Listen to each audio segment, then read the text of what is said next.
بہت شکریہ چیئرمین صاحب، اور بہتر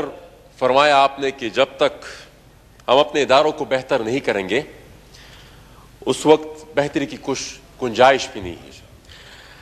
کافی تفصیلی تقاریر ہوئی جناب چیئرمین، ہمارے لیے کہنے کو کچھ بچا بھی نہیں ہے۔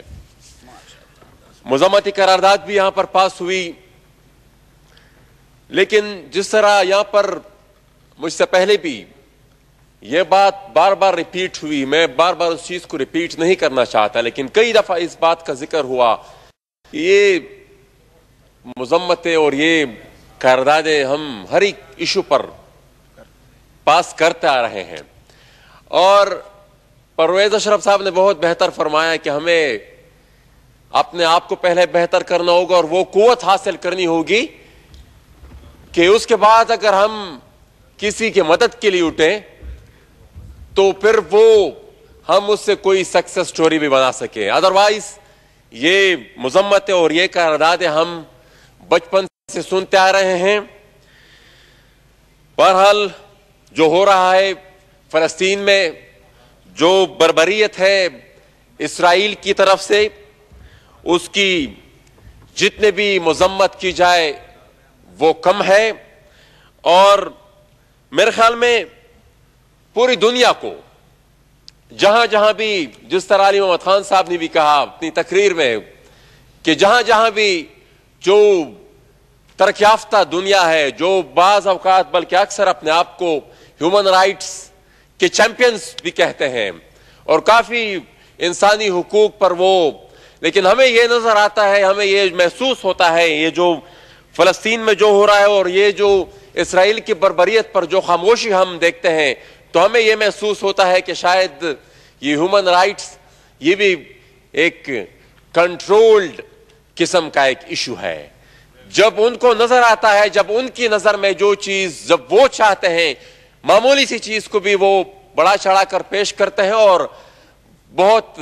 اور جب اتنی بڑے پیمانے پر بربریت ہو رہی ہو اس پر ان کی جو خاموشی ہے وہ میں سمجھتا ہوں کہ مجرمانہ ہے۔ ساتھ ہی ساتھ یہ جو ان کی جو میڈیا ہے، جتنی بھی ویسٹرن میڈیا ہے، ان کی خاموشی بھی کافی معنی خیز بھی ہے اور مجرمانہ بھی ہے، کیونکہ یہ اتنے بڑے پیمانے پر وہاں پر جو بربریت ہو رہی ہے اور ان پر وہ مکمل خاموش ہے۔ اور بجا فرمایا یہاں پر میرے خیال میں فارن منسٹر صاحب نے یہ بات کی کہ آج کل کے اس دور میں آپ انفارمیشن کو کنٹین نہیں کر سکتے، آپ یہ جو بربریت ہے کسی میڈیا آؤٹ لیٹ میں شاید نہیں دکھائی ہوگی، لیکن پھر بھی پوری دنیا تک پہنچ گئی ہے۔ وہ آج سوشل میڈیا کا دور ہے، کوئی بات چھپ نہیں سکتی۔ تو جو کردار ادا کیا ہے ویسٹرن میڈیا نے، میرے خیال میں وہ بھی انتہائی قابل مذمت ہے۔ ہم اپریشیٹ کریں گے ہیومن رائٹس واچ کی جو رپورٹ سامنے آئی ہے، جس کا ذکر اپوزیشن لیڈر صاحب نے بھی کیا، اور انہوں نے اتنی کنٹرولڈ ماحول میں بھی، اتنے ہاسٹائل انوائرمنٹ میں ان کی طرف سے جو سٹیٹمنٹ آئی ہے، میرے خیال میں ہم اس کو اپریشیٹ کرتے ہیں۔ اور ساتھ ہی ساتھ جو جوائنٹ ریزولوشن آج آئی ہے پوری پارلیمنٹ، پوری اسمبلی کی طرف سے، اور تمام سیاسی جماعتوں نے جس جوائنٹ ریزولوشن کو سائن کیا ہے، میرے خیال میں حقیقی معنوں میں بھی یہ پوری 22 کروڑ عوام کی یہ ریزولوشن ترجمانی کرتی ہے، اور یہ ایک بات ثابت بھی کرتی ہے کہ اگر اخلاص اور خلوص نیت سے ہم کسی بھی عمل کی طرف، کسی بھی ایشو پر ڈیبیٹ کرنا چاہیں تو ہم تمام سیاسی قوتوں کو اس پر متفق کر سکتے ہیں، اور یہ جو آج جوائنٹ ریزولوشن آج آئی ہے یہ آج اس کا منہ بولتا ثبوت بھی ہے۔ جناب چیئرمین، میں ایک یہ ایشو چونکہ آج بالکل مختلف ہے، لیکن میں چونکہ اب مجھے فلور ملا ہے تو میں اس کا ذکر ضرور کروں گا. جو کل ہماری پاکستان کی سیاست کی اور پشتون قوم پرست سیاست کا ایک بہت بڑا نام بیگم نسیم علی خان وہ ہم سے جدا ہوئی ہے. ان کی خدمات پاکستان میں جمہوریت کے لیے میرے خیال میں وہ کسی سے ڈکی چھپی نہیں ہے. اور ایک ایسے معاشرے میں جہاں پر ایک ایسے پیٹریارکل معاشرے میں جہاں پر خواتین کے لیے کسی بھی شعبے میں سپیس بنانا کوئی اتنا آسان کام نہیں ہے، وہاں سے سن 75 میں انہوں نے اپنی سیاست کا آغاز کیا اور 77 کے الیکشن میں 2 سیٹوں سے وہ پاکستان کی پہلی خاتون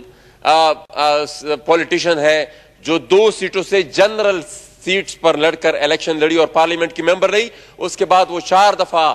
صوبائی اسمبلی کی بھی ممبر رہی اور جب تک وہ زندہ تھی، جب تک وہ عملی سیاست میں وہ حصہ لیتے رہی ہے، وہ ناقابل شکست رہی ہے.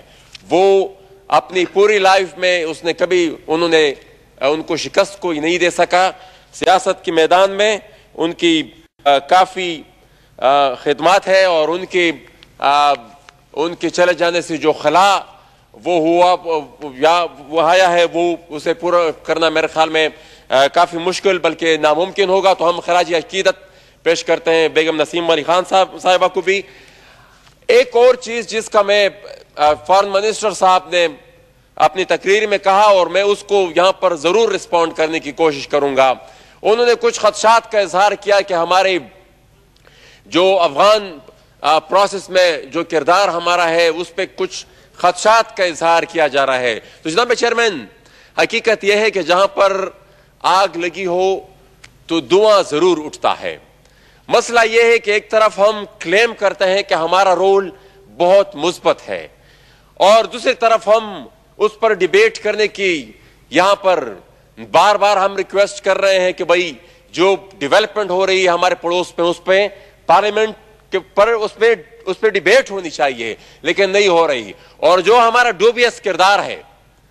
اس کو بھی کلیریفائی کرنے کی ضرورت ہے. اگر ہم صدقے دل سے چاہ رہے ہیں کہ ہم وہاں پر پیس پروسیس میں مخلص ہیں تو ہمیں جو سٹیک ہولڈرز ہیں ان کو ایکولی ہی ہمیں ٹریٹ کرنا ہوگا. ایسا نہیں ہو سکتا کہ وہاں پر طالبان کی شورا یہاں سے آپریٹ کرے اور وہاں پر ان کے پشاور اور کوئٹہ میں ان کی شورا کے اجلاس ہو اور یہ جو پورا ریجن ہے ایک بیک اپ سپورٹ کے لیے وہ ان کو اس کو یوز کیا جائے اور پھر ہم یہ کلیم بھی کریں کہ ہم اس پورے پروسیس کو حل کرنے میں مخلص ہیں. اور جناب چیئرمین، ہم اس چیز کو ہمارے پورے ریجن میں جو ملیٹنسی ہے ہم اس چیز کو اس سے ڈسکنیکٹ نہیں کر سکتے کیونکہ ان کے مابین ایک بہت ہی گہرا کنیکشن ہے. اور جب تک ہم یہ پالیسی چینج نہیں کریں گے اور پریکٹیکل چینج اس میں نہیں لائیں گے تو یہاں پر بھی ملیٹنسی ختم نہیں ہوگی. اور یہ جو راہ نجات اور ضرب عزب اور درغلم اور بیا درغلم اس طرح کے مختلف آپریشنز ہو رہے ہیں یہ صرف پھر ایک دھوکہ ہی رہے گا. ہم عملی طور پر یہاں پر بھی نہ امن قائم کر سکیں گے اور نہ ہی عملی طور پر ہم افغانستان میں اس وقت تک امن قائم کر سکتے ہیں جب تک طالبان کے لیے ہماری سپورٹ جاری رہے گی. بہت شکریہ. Thank you very much Chitrali صاحب. جہاد